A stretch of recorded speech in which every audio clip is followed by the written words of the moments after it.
குழந்தைகளுக்கு சும்மா கொடுப்போம். குழந்தைங்களுக்கு ஃப்ரீ. காசு இல்லைன்னு யாரு யாராவது கொடுப்போம். பசின்னு ஒருத்தர் வந்து கேட்கும்போது அவங்களுக்கு நம்ம கொடுக்கலன்னா அந்த சாப்பாடை வச்சு பிரயோஜனமே கிடையாது. பிரியாணி கூட 50 ரூபாய்க்கு தான். எப்படின்னா சில்லியோட வாங்கினாலும் 50 தான், சிக்கன் வறுவலோட வாங்கினாலும் 50 தான், போட்டியோட வாங்கினாலும் 50 தான். அதாவது மீறி போனால் ஒருத்தரோட கான்செப்ட் ஒரு 60 ரூபாக்குள்ள பட்ஜெட் முடிச்சுட்டு போகும். ரெண்டாவது ஒரு ஆஃப் ரைஸ் வாங்கினா 10 ரூபா தான். அந்த ஆஃப் ரைஸோட வச்சு அவங்களுக்கு திருப்தியாக கொடுக்கணும்.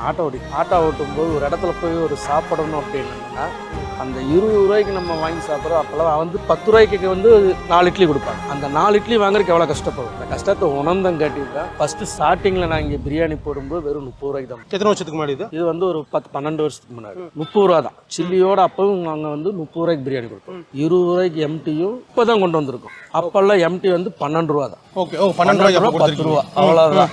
அந்த கான்செப்ட்ல போகும். குழந்தைகளுக்கு சும்மா கொடுப்போம். குழந்தைங்களுக்கு ஃப்ரீ. ஸ்கூல் குழந்தை பக்கத்தில் இருக்கங்காட்டி ஸ்கூல் குழந்தைக்கு எங்கள் அம்மா வந்தாங்கன்னா சாப்பாடு வந்து சும்மா கொடுத்து நான் மக்களுக்கு கொடுக்குறது வந்து சில்லியோட வாங்கிக்கோங்க 50 ருபீஸ், சிக்கன் வறுவலோட வாங்கிக்கோங்க 50 ருபீஸ், மட்டன் போட்டியே தர 50 ருபீஸ்க்கு, பீப் சுக்காவோட வாங்கிக்கோங்க 50 ருபீஸ். ஒரு இடத்துக்கு வறுவல் போய் வாங்க போனோம்னா 70 ரூபா 80 ரூபா. நான் பிரியாணியோட 50 ரூபாய்க்கு தான். எப்படி கட்டுப்படி ஆகுது? எல்லாமே முக்கியமான இது விஷயம் என்னன்னா ஒய்ஃபோட ஒத்துழைப்பு. காலையில் நான் கறி வேண்டு வர்றதுக்குள்ள ஒய்ஃப் அடுப்பு பற்ற வைக்கிறதுக்கு ரெடியா இருக்கும். வந்துட்டோம் அப்படின்னம்னா அவங்க எல்லாம் சேர்ந்து செய்யறதா. அப்புறம் தம்பி, இன்னொன்னு பார்த்தோம்னா தங்கச்சி.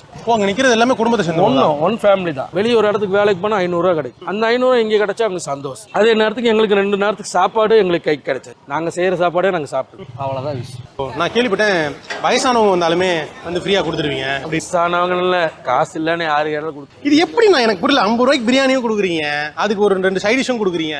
யாராவது வந்து கேட்டா காசு எல்லாம் எடுத்துட்டு போகணும்னு சொல்றீங்க.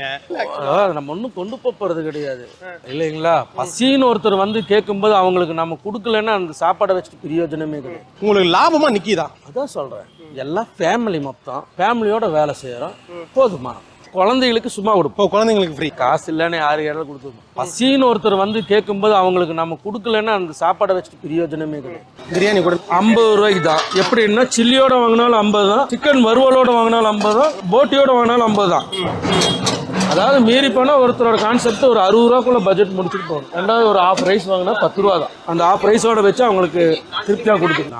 ஆட்டோ ஓட்டும் போது ஒரு இடத்துல போய் ஒரு சாப்பிடணும் அப்படின்னம்னா அந்த 20 ரூபாய்க்கு நம்ம வாங்கி சாப்பிட்றோம். அப்போல்லாம் வந்து 10 ரூபாய்க்கு வந்து 4 இட்லி கொடுப்பாங்க. அந்த 4 இட்லி வாங்குறதுக்கு எவ்வளோ கஷ்டப்படும். அந்த கஷ்டத்தை உணர்ந்தம் காட்டியிருக்கேன். ஃபர்ஸ்ட் ஸ்டார்டிங்கில் நான் இங்கே பிரியாணி போடும்போது வெறும் 30 ரூபாய்க்கு தான். எத்தனை வருஷத்துக்கு முன்னாடி இது வந்து ஒரு 10-12 வருஷத்துக்கு முன்னாடி 30 ரூபா தான். சில்லியோட அப்பவும் நாங்கள் வந்து 30 ரூபாய்க்கு பிரியாணி கொடுப்போம். 20 ரூபாய்க்கு எம்டியும் இப்பதான் கொண்டு வந்திருக்கோம். அப்பெல்லாம் எம்டி வந்து 12 ரூபா தான். 12 ரூபா 10 ரூபா அவ்வளவுதான்.